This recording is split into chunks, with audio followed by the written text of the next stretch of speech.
오늘에게 주시는 하나님의 말씀은 출애굽기 14장 13절에서 14절까지의 말씀입니다. 구약성경 103면에 기록되어진 출애굽기 14장 13절에서 14절까지의 말씀입니다. 출애굽기 14장 13절에서 14절까지의 말씀을 우리 한 목소리로 합독하겠습니다. 모세가 백성에게 이르되 너희는 두려워하지 말고 가만히 서서 여호와께서 오늘 너희를 위하여 행하시는 구원을 보라. 너희가 오늘 본 애굽 사람을 영원히 다시 보지 아니하리라. 여호와께서 너희를 위하여 싸우시리니 너희는 가만히 있을지니라. 아멘. 사랑하는 성도 여러분, 평안하셨습니까? 이렇게 평안의 인사를 나눌 수 있어서 너무나 감사하고 또 즐거운 시간인 것 같습니다. 오늘 하루 분주한 일상들을 보내시고 이렇게 하나님 앞에 나와 예배할 수 있다는 것이 정말로 큰 은혜인 줄 믿습니다. 오늘 날씨가 참 덥기도 하고 변덕스럽기도 하고 우산을 들고 나갔는데 비가 그쳐서 우산이 필요 없겠다 했더니 막 쏟아지기도 하고 아무 무방비 상태로 나왔더니 막 쏟아지기도 하고 이런 변덕스러운 날씨 가운데 우리가 하나님의 사랑은 변함없다라는 것을 바라보면서 우리가 정말 하나님의 은혜 가운데 살아가고 있다는 것을 누리며 나아가실 수 있는 저와 여러분 되기를 소망합니다. 여러분, 오늘 이 시간 우리의 마음이 세상의 염려와 걱정에서 잠시 내려놓고 하나님을 향하는 시간이 되기를 소망합니다. 우리 지친 몸과 마음을 새롭게 하시고 기도로 또 말씀으로 우리를 회복시켜 주시는 주님의 은혜를 풍성히 경험하는 복된 시간들이 되시기를 소망합니다. 오늘 설교 제목이 틈입니다. 다들 보셔서 아시겠지만 틈하고 점 하나 찍혀 있고 은혜가 머무르는 자리 이렇게 기록되어져 있는데요. 사실 한국 사람들은 이상하게도 틈을 별로 안 좋아하는 것처럼 보여지고 여겨집니다. 여러분, 엘리베이터 문이 이렇게 닫히고 있을 때 여러분 어떻게 하십니까? 바로 버튼 누르시거나 성격 급하신 분들은 우리 전도법에서 배웠던 것처럼 한 발 먼저 들어갑니다. 그러면 문이 쫙 하고 열립니다. 엘리베이터 문이 닫히면 틈을 비집고 들어가곤 합니다. 여러분, 주차장에 작은 공간 한 칸이 보이면 넣을 수 있을까 고민하다가 아니라 틈 있으면 일단 넣어보고 들어가지면 되는 거고 안 되면 빼는 겁니다. 여러분, 마트에서 계산하다 보면 어느 줄은 좀 빨리 주는 것 같고 어느 줄은 느린 것 같고, 그런데 꼭 내가 선 줄이 느린 것 같아서 바꾸고 나서 후회합니다. 여러분, 이상하게도 우리는 하나님께서 우리가 이렇게 살다 보면 이 조그만한 틈을 피해가기 위해 노력하며 살아가는 모습을 우리는 경험한다라는 것입니다. 그런데 여러분, 오늘 성경을 살펴보니 이상하게도 하나님은 우리가 피하려는 틈 속에서 자주 일하고 계신다라는 것입니다. 홍해 앞에 길이 막혔을 때 하나님은 바다 한가운데 틈을 만드셨고, 광야에서 물이 없을 때 반석의 틈에서 물을 내셨으며, 십자가에서 성전이 휘장 아래로 찢어져서 하나님께 나아가는 길을 열어주셨습니다. 오늘 우리의 부족함과 연약함의 이 틈 속에서 하나님께서 일하시는 은혜를 발견하는 시간이 되시기를 소망합니다. 여러분, 우리는 모두 다 빈틈없는 인생을 원하고 그렇게 살아가기 위해 노력합니다. 경제적으로 안정되기를 원하고 건강하게 살아가기를 원하고 가정에 문제가 없기를 원합니다. 그리고 자녀들도 믿음 안에서 잘 자라기를 소망하고, 또 우리의 신앙생활도 마찬가지입니다. 흠도 없고 틈도 없어야 합니다. 기도도 잘하고 싶고 예배도 잘 드리고 싶고 늘 믿음으로 살아가고 싶습니다. 그런데 현실은 우리의 기대와 다를 때가 많이 있다라는 것입니다. 열심히 살아가도 해결되지 않는 문제들이 있다라는 것입니다. 기도해도 응답되지 않는 제목들이 있습니다. 최선을 다해도 채워지지 않는 빈자리들이 있습니다. 그래서 우리는 이렇게 생각하곤 합니다. 왜 내 삶에는 이런 부족함이 있는 것일까?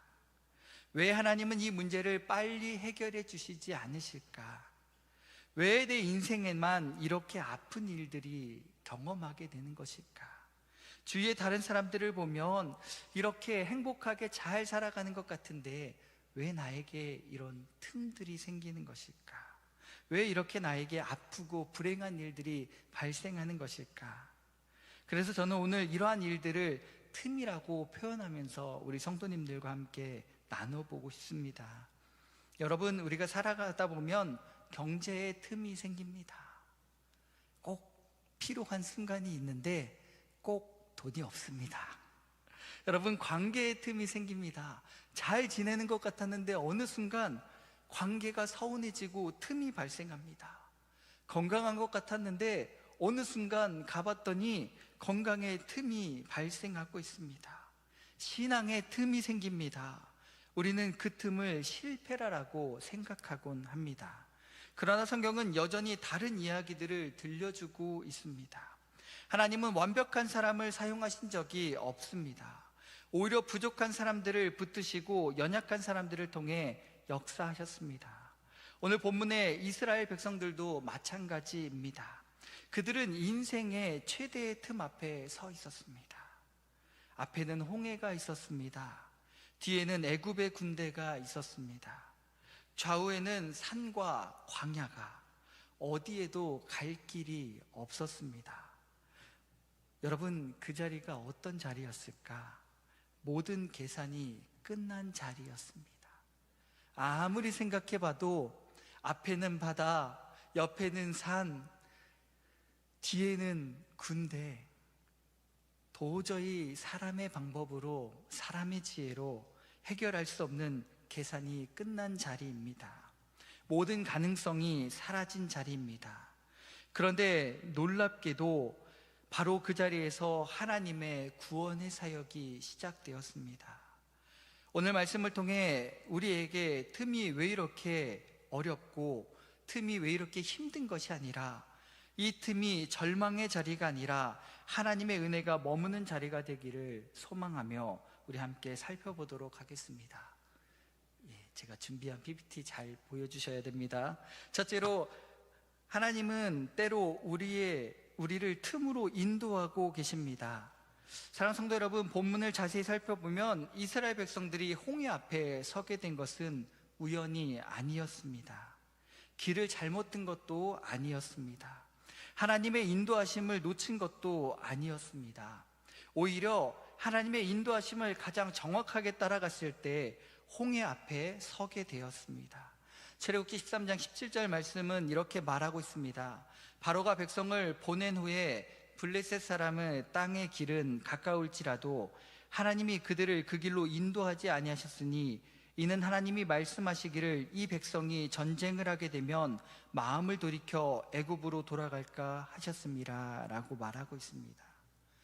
하나님께서는 더 빠른 길이 있었음에도 그 길로 인도하지 않으셨습니다. 광야길로 돌리셨습니다. 그리고 마침내 홍해 앞에 세우셨습니다. 왜 그랬을까요? 하나님은 왜 그곳에 이스라엘 백성들을 인도해 주셨던 것일까요?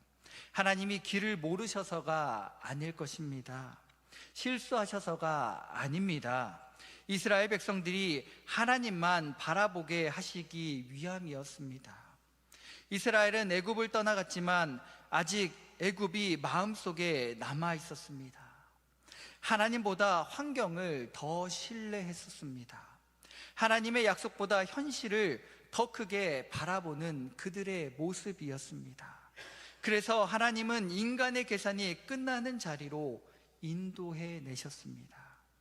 인간의 능력이 멈추는 자리로 인도하셨습니다. 그리고 그 자리에서 하나님만 바라보게 하셨습니다. 사랑하는 성도 여러분, 우리도 그렇습니다. 우리는 순종하면 꽃길만 있을 줄 압니다. 기도하면 모든 문이 열릴 줄 압니다. 충성하면 어려움이 없을 줄 압니다. 그런데 때때로 순종했는데 홍해 앞에 서게 됩니다. 기도했는데 더 막힐 때가 있습니다. 충성했는데 더 힘들어질 때가 있습니다. 그때 우리는 묻습니다. 하나님, 왜 하필 여기입니까? 하나님, 왜 하필 지금입니까? 우리는 이렇게 하나님께 질문하며 원망 섞인 기도를 올릴 때가 있다라는 것입니다. 그러나 성도 여러분, 홍해 앞에 서 있다라는 것은 하나님께 버림받았다라는 증거가 아니라는 것입니다. 오히려 하나님 손에 인도되고 있다라는 증거라는 것입니다. 모세를 바라보십시오. 그는 애굽의 왕궁에서 최고의 교육을 받은 사람이었습니다. 그러나 자신의 힘으로 하나님의 일을 행하려 하고 그 일을 실패하고 말았다라는 것입니다. 광야로 도망갔습니다. 40년 동안 이름 없는 목자로 살아갔습니다. 사람들 눈에 그의 모습은 실패자, 패배자였습니다. 하지만 하나님은 그 광야를 낭비하지 않으셨습니다. 광야는 실패의 장소가 아니라 준비의 장소였습니다. 하나님은 모세가 자신을 의지하던 사람에서 하나님만 의지하는 사람으로 변화되게 하셨습니다. 그리고 마침내 그를 이스라엘의 지도자로 세우셨습니다. 사랑하는 성도 여러분, 혹시 지금 여러분도 홍해 앞에 서 계십니까? 혹시 사업의 문제로 서 계십니까? 건강의 문제로 서 계십니까? 관계의 아픔으로 서 계십니까? 응답되지 않는 기도의 제목으로 홍해 앞에 서 계십니까? 낙심하지 마십시오. 홍해는 이스라엘의 무덤이 아니었습니다. 하나님의 능력이 나타날 무대였습니다. 그리고 여러분의 틈도 끝이 아니라 하나님의 은혜가 시작되는 자리일 수 있다라는 것입니다. 둘째로, 하나님은 틈 속에서도 일하고 계십니다. 홍해 앞에선 이스라엘 백성들을 두려워했습니다. 그래서 하나님은 모세를 통해 이렇게 말씀하십니다. 너희는 두려워하지 말고 가만히 서서 여호와께서 오늘 너희를 위하여 행하시는 구원을 보라라고 말씀하고 계십니다. 여러분, 여기 중요한 한 단어가 있습니다. 가만히 서서라고 말씀하고 있습니다. 히브리어로 야차브입니다. 이 말은 아무것도 하지 말라는 뜻은 아닙니다. 포기하라는 뜻도 아닙니다. 이 말 뜻을 살펴보면 하나님께서 맡기신 믿음의 자리를 지키라는 뜻입니다. 이것을 약간 쉽게 표현해 본다면 전쟁 중에 참호를 지키는 군인의 모습이라는 것입니다. 하나님께서 맡겨주신 그 믿음의 자리, 어떠한 일이 있더라도 움직이지 않고 퇴보하지 않고 진격하지 않고 그 자리를 굳건히 지켜내라라는 뜻입니다. 사랑하는 성도 여러분, 우리의 문제는 종종 하나님이 일하시지 않는 것처럼 보여지는 때도 있다라는 것입니다. 그런데 중요한 것은 하나님이 일하시지 않는다라는 것이 아니라는 것이지요. 하나님보다 우리가 더 빨리 움직이고 있을 때가 많이 있다라는 것입니다. 여러분, 기도보다 나의 걱정이 앞서갑니다. 여러분, 신뢰하기보다 우리의 계산이 먼저 앞서간다라는 것입니다. 여러분, 하나님 말씀이 분명히 우리에게 주어졌음에도 불구하고 내 눈앞에 보이는 현실이 앞서가고 있습니다. 그래서 하나님은 오늘 우리에게 말씀하고 계십니다. 가만히 서라. 내가 일하는 것을 바라보아라. 오늘 본문의 핵심은 이것입니다. 하나님은 이스라엘에게 구원을 만들라라고 말씀하지 않으셨습니다. 구원을 보라라고 말씀하셨습니다. 홍해를 가르시는 분은 하나님이십니다. 구원을 이루시는 분도 하나님이십니다.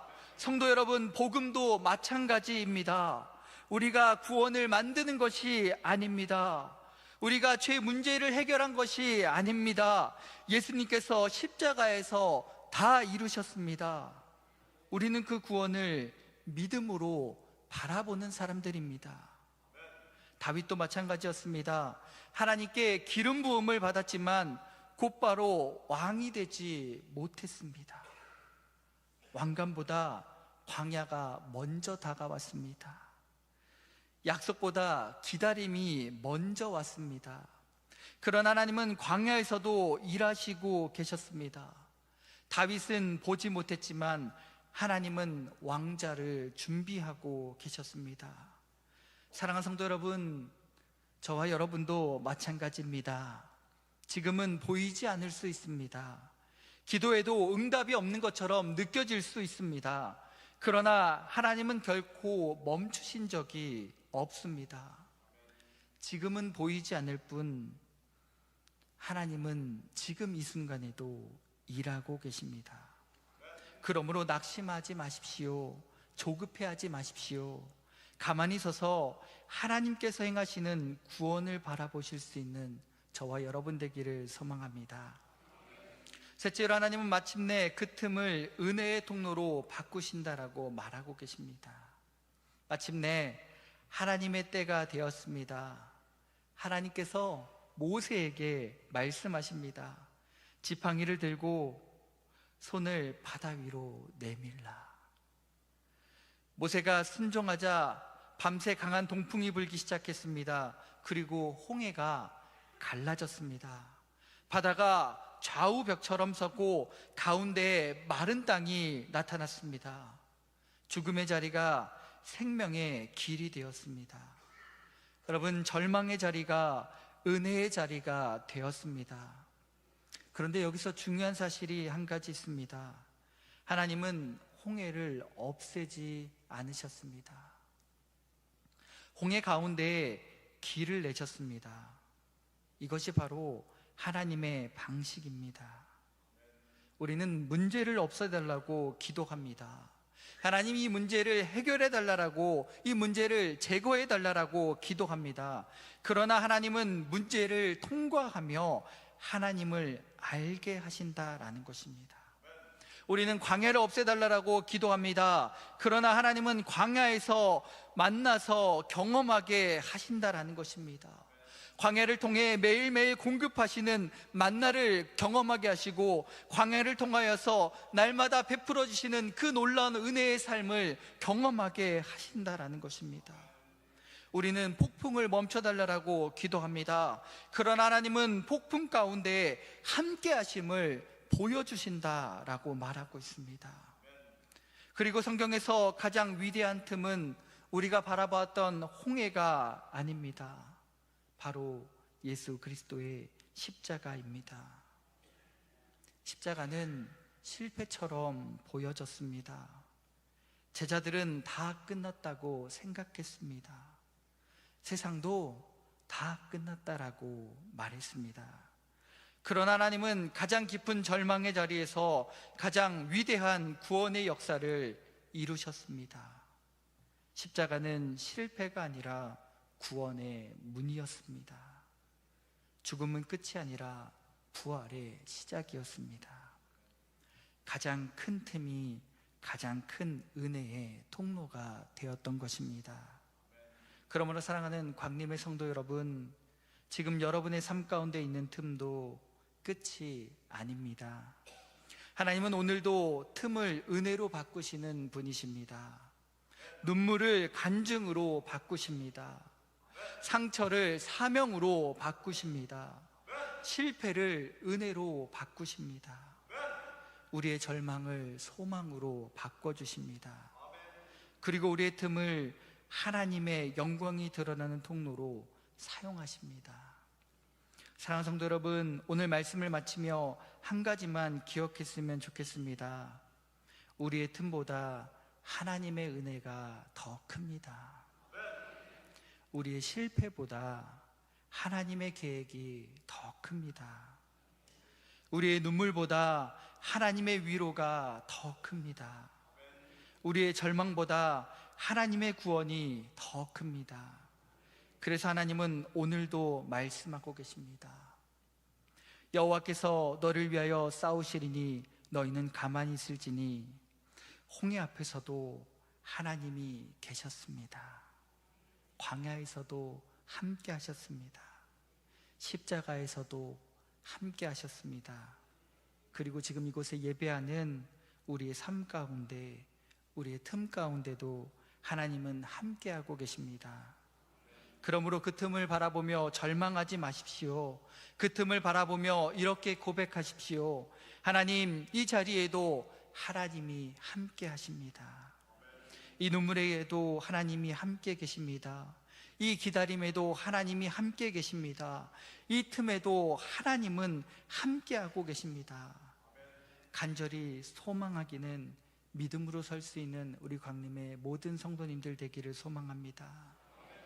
눈앞의 두려움보다 하나님의 언약의 말씀을 붙드실 수 있는 저와 여러분이 되기를 소망합니다.